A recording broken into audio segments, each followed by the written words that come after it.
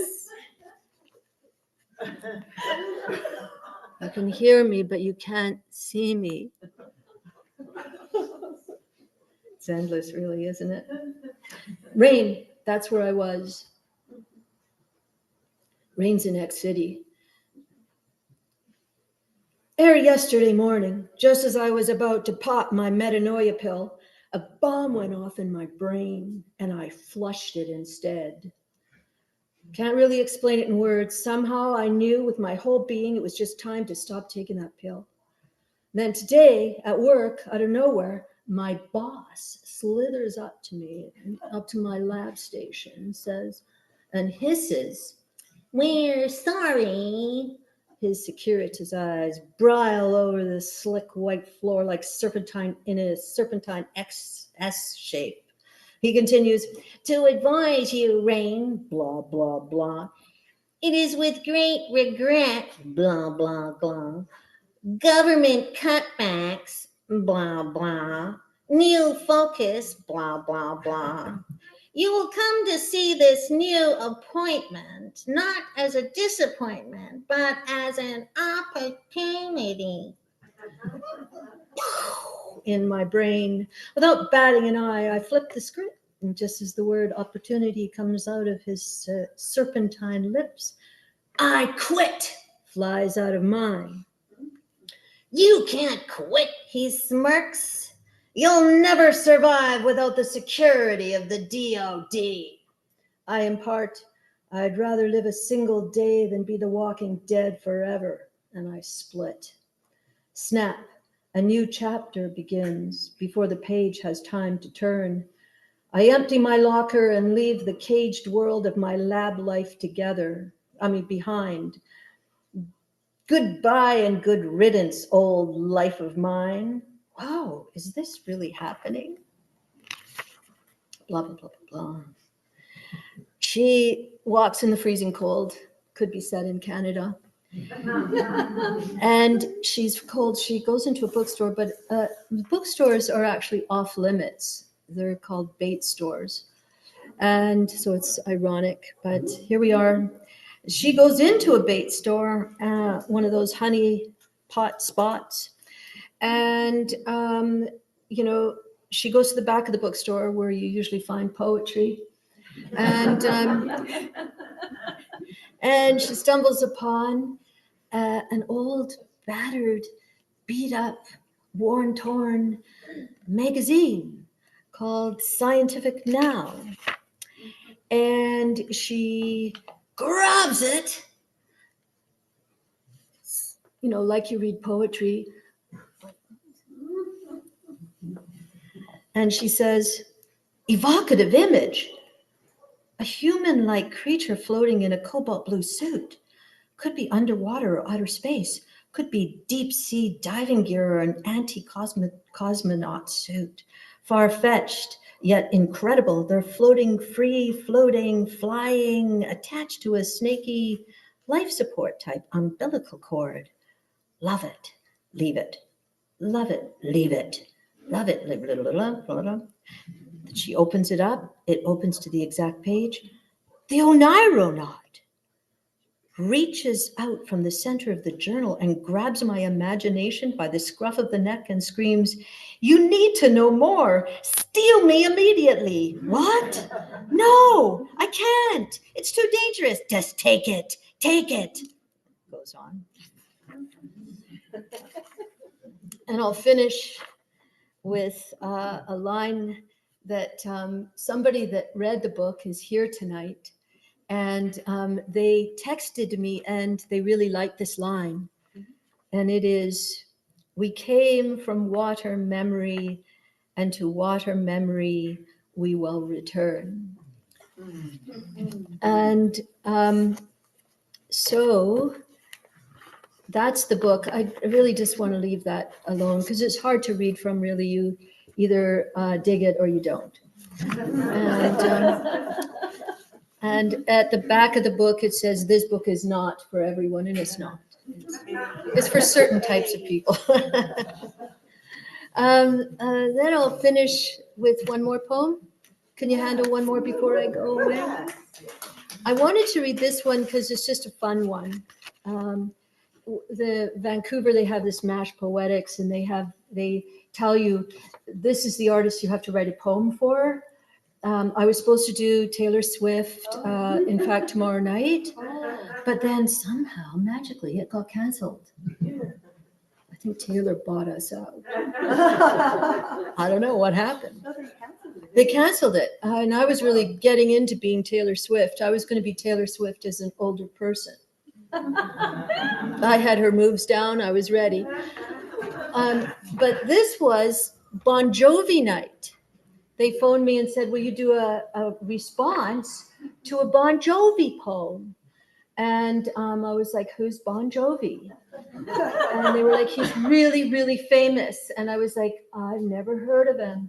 And they said, because I really hadn't. I mean, I'd heard the word. I think he had blonde hair. He turned me off. I never listened.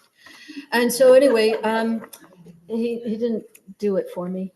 And anyway, so they said, will you write the response to this song called Shot Through the Heart and I'm to Blame?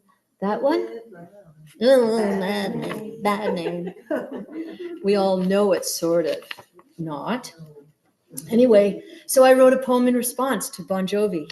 I know you're going to be writing poems in response, and you can be as irreverent as this is, maybe. It's called So Shoot Me. My beloved asteroid-sent geekazoid lover, far from any sex app stranger, comes up to me and says, I love you, but I want to spice things up with some Darth Vader danger. Okay, Anakin. Warning, hiatus incoming, alert, avert nuclear fission splitting apart, splitting apart, avoid splitting apart. So I say to myself, stop playing it safe, unfurl, let your hair down, girl, take a walk on the dark side of the moon for once, pull out your wife's lightsaber and slay. So I say to my beloved autoeroto lover, shot through the heart and I'm to blame. I give danger a bad name. And I say, we could play lawn darts on a field of landmines or fly kites on a web of high voltage power lines. That's dangerous, very risky. I don't know. I love your quirky mind. So let's leave this muggle snuggle life behind. I'll take you for a skydive drive convertible down the West Coast fault line where Henry Miller wrote Crazy Cock during a 9.5 quake to shake things up if you want. Yes, I'll drive you down the magnetic incline for a joyride on the edge of tectonic cataclysm, abysm deep as a sorcerer's paroxysm at Mach 5, hypersonic. We could hang on to precarious cliffs like a couple of unresolved endings with our top down. We don't need to deep fake it. No, we've got real places to go way past naked. Hadron, hadron, hadron, hadron, hadron, hadron, hadron. Or we could play it old school for a little vintage devastation. Yes.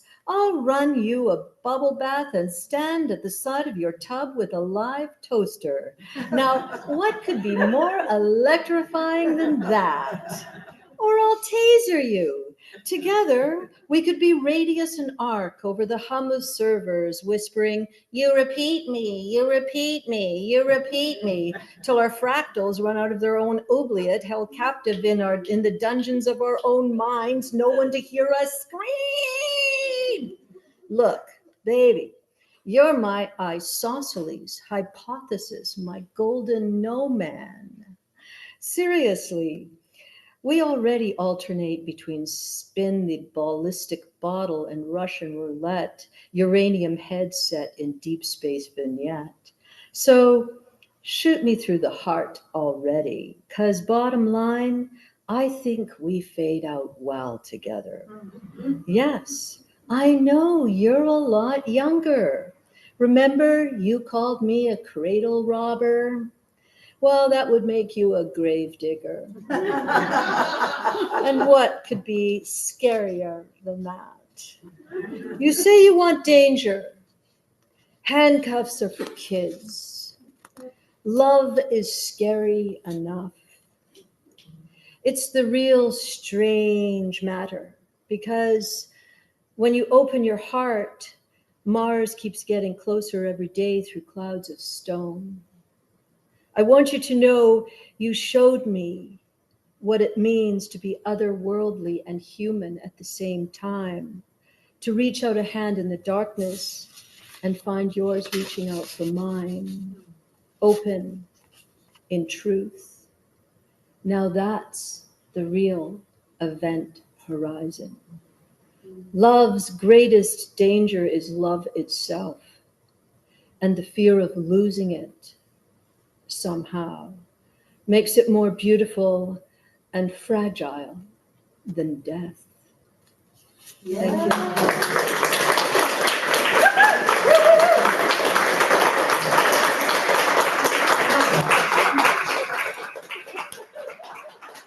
Oh, there's still people there.